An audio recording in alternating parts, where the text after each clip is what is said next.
Assalamualaikum warahmatullahi wabarakatuh. Selamat pagi, siang, sore dan malam. Salam Rahayu, Sagung Dumadi. Salam Trisula Weda. Sampurasun. Terima kasih teman-teman yang masih tetap setia di Indigo Online TV. Dan selamat datang para subscriber baru. Anggayua Siramaring Kaluhuran. Kebenaran itu hanya satu, tapi tak cukup satu jalan untuk mencari kebenaran. Kali ini admin akan membahas tema tentang Satria Piningit tak mempan dibacok, diteluh dan disantet. Sebagai seorang ratu adil, sudah selayaknya Satria Piningit memiliki kesaktian, sebagaimana para raja-raja dan leluhur di Nusantara kita ini. Bila tak bisa melindungi dirinya sendiri, bagaimana seorang raja bisa melindungi orang lain dan keluarganya? Apalagi mempertahankan wilayah kekuasaannya, karena pada dasarnya, tiap-tiap raja ingin memperluas wilayah kerajaannya. Sebagaimana terjadi pada masa lampau ataupun masa sekarang ini. Perbedaannya hanya dahulu bentuk pemerintahannya kerajaan, kalau sekarang berbentuk republik. Berikut ini contoh-contoh ilmu kesaktian untuk menambah wawasan keilmuan tentang kebatinan dan kanuragan para pendahulu kita di masa lampau dan warisan para leluhur di Nusantara. Ini hanya wedaran admin, agar generasi muda dan penerus bangsa tak lupa peninggalan para leluhur dan sejarah masa lalu. Ilmu gajah atau ilmu lembu sekilan adalah suatu ilmu kesaktian ciptaan Mahapatih Gajah Mada untuk memadatkan dan mengeraskan kekuatan kebatinan dan tenaga dalam yang bukan hanya mengisi tubuh, tetapi juga melapisi bagian luar tubuhnya, hingga setebal sejengkal tangan dari tubuhnya. Suatu jenis ilmu kesaktian kekuatan dan pertahanan tubuh yang diilhami filosofi gajah yang berbadan besar, kuat dan berkulit tebal, yang menjadikannya jaya tak terkalahkan dalam setiap pertarungan. Ilmu itu juga diilhami oleh dewa pujaannya, Ganesha. Kepadatan dan kekerasan energi di dalam tubuh membuat tubuhnya kuat, berkekuatan besar untuk bertahan dan berkekuatan besar untuk menyerang. Kepadatan dan kekerasan energi di lapisan luar tubuhnya, membuatnya tak dapat dikenai pukulan, dan segala macam senjata tajam dan pusaka, dan tak mempan sihir dan santet. Jadi ilmu lembu sekilan itu bukanlah semata-mata ilmu pertahanan tubuh, tetapi juga adalah ilmu menyerang, membuat tubuhnya kuat ketika harus bertahan dan membuat tubuhnya kuat ketika menyerang dan lapisan luar energinya juga melindunginya dari berbagai macam bentuk serangan. Karena itu dalam latihan ilmu lembu sekilan itu sugestinya adalah untuk mengisi, memadatkan dan mengeraskan energi di badan. Intinya mengeraskan kekuatan tubuh, untuk menahan pukulan atau tahan pukul, dan mengeraskan kekuatan tubuh untuk menyerang melalui pukulan, tendangan. Sedangkan lapisan luar energinya melindungi tubuh, seperti gajah yang berbadan besar, kuat dan berkulit tebal.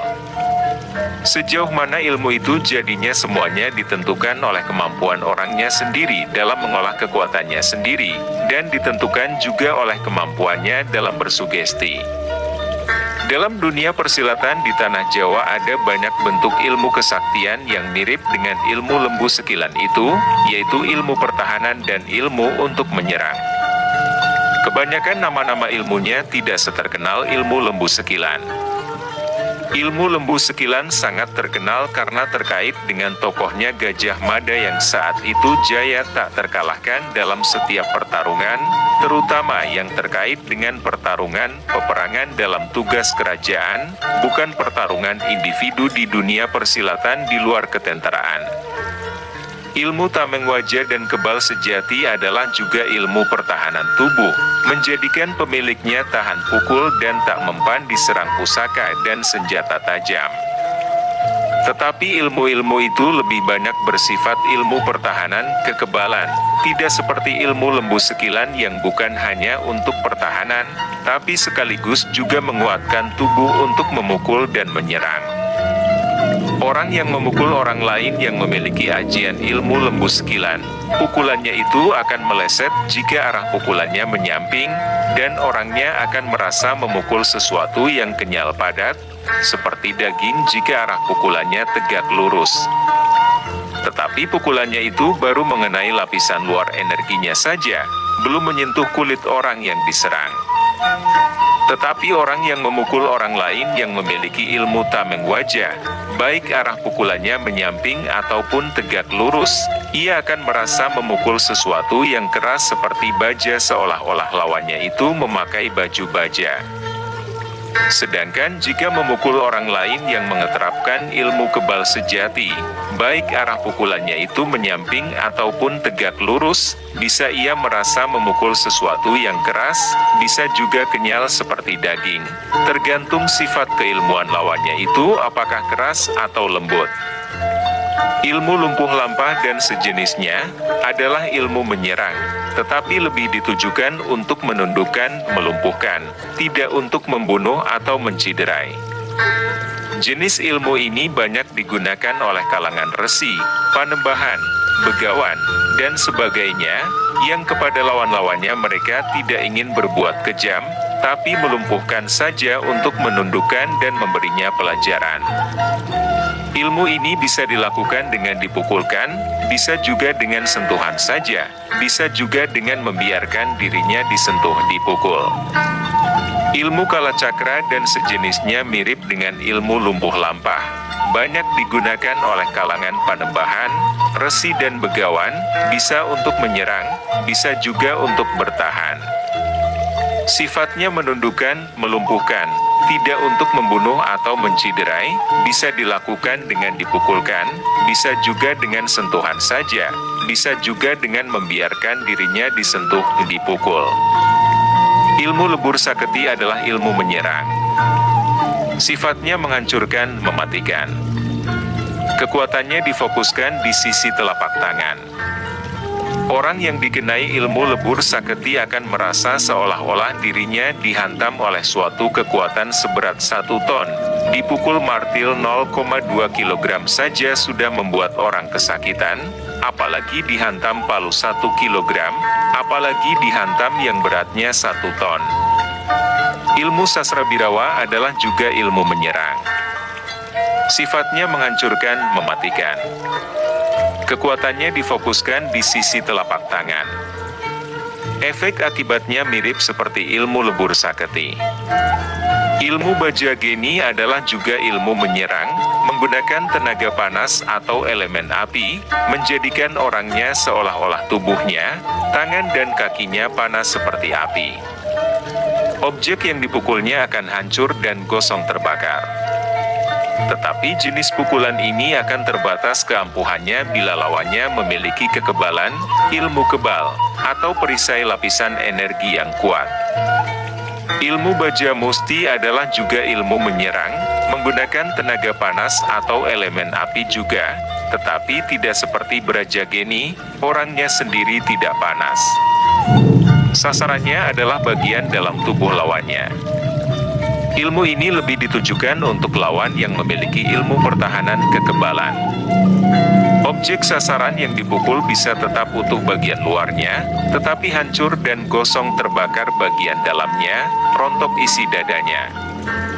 Ilmu pukulan ini dilatih dengan memukul buah kelapa utuh. Tanda-tanda keberhasilannya adalah setelah dipukul dengan pukulan Braja Musti ini buah kelapanya bisa pecah, bisa juga tetap utuh, bagian luarnya tidak gosong tetapi bagian dalamnya yang gosong.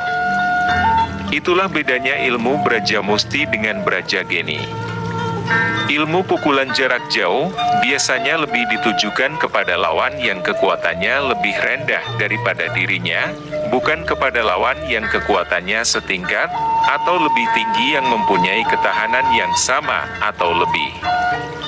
Terhadap efek pukulan jarak jauh, atau digunakan untuk mementalkan kepungan lawan setingkat prajurit dengan mengerahkan gelombang energi yang besar. Tak ketinggalan pula, keilmuan yang sangat langka dan unik, juga jarang sekali pemilik ilmu ini. Pada masa sekarang yaitu, ilmu rawa rontek dan ajian pancasona. Tentunya teman-teman semua sering mendengar nama ajian ini, entah di YouTube atau media sosial, dan di televisi swasta. Inti dari ajian Pancasona dan Rawa Rontek adalah membuat si pemilik ajian tidak bisa dibunuh. Karena apabila darah si pemilik ilmu ini menyentuh tanah, maka orang itu akan hidup kembali. Dari wedaran admin di atas dapat kita tarik garis kesimpulan bahwa Satria Piningit bukan seorang manusia biasa, sakti seperti Baladewa, sebagaimana disebutkan dalam ramalan Jayabaya. Jadi apabila ada yang mengaku-ngaku bahwa dialah sang Ratu Adil dan Satria Piningit yang asli dan yang terpilih, maka harus dites dulu keaslinya, dengan menyuruh dia memotong tangannya sendiri. Apabila dia bisa nyambung lagi tangan yang telah terputus itu, tes kedua adalah membacoknya dengan senjata tajam. Bila tidak mempan senjata tajam, silakan lakukan tes ketiga, yaitu dengan menembakkan senjata api atau pistol. Apabila tidak mempan dan pelurunya tersebut tidak bisa keluar dari pistol, bisa jadi orang tersebut adalah sang Ratu Adil atau Satria Piningit yang asli. Semoga wedaran admin ini bermanfaat dan berguna untuk membedakan Satria Piningit yang asli dengan Satria Piningit palsu. Juga memberi efek jera kepada orang yang suka mengaku-ngaku bahwa dialah Ratu Adil atau Satria Piningit yang asli dan yang terpilih. Ngaturaken sugeng pinanggihan, tansah rahayu. Liring, sambikala amanggi yuwana. Mugi pinayungan maring, ingkang maha agung. Mugi paring basuki yuwana. Kebenaran selalu hanya satu. Tapi tak cukup satu jalan dalam mencari kebenaran. Cukup sekian video saya kali ini, semoga bermanfaat dan menambah pengetahuan kita semua. Amin. Saya pamit mohon diri. Assalamualaikum warahmatullahi wabarakatuh. Selamat pagi, siang, sore dan malam. Salam Rahayu, Sagung, Dumadi. Salam Trisula Weda. Sampurasun.